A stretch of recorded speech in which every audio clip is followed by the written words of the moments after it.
They're as Main Street as you get. Slagel Farms, and we're at the butcher shop.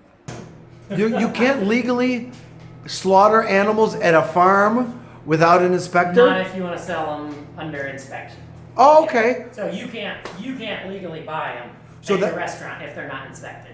Got you. You could buy most poultry in the United States is all water chilled, which means after the animals are cleaned and slaughtered, they go into a huge ice water bath.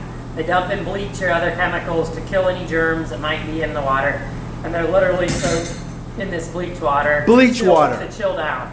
Yeah. Like up Purdue. Gotcha. Yep. So air chill system is very common in Europe. So that's what we put in here when we built the facility in 2014. And each bird is individually hung on a shackle just like this, winds through a high velocity air chill cooler. So we have 20-some degree air blowing over that bird. Yep, it needs to be under 40. And what about the bleach? Do you use bleach? No.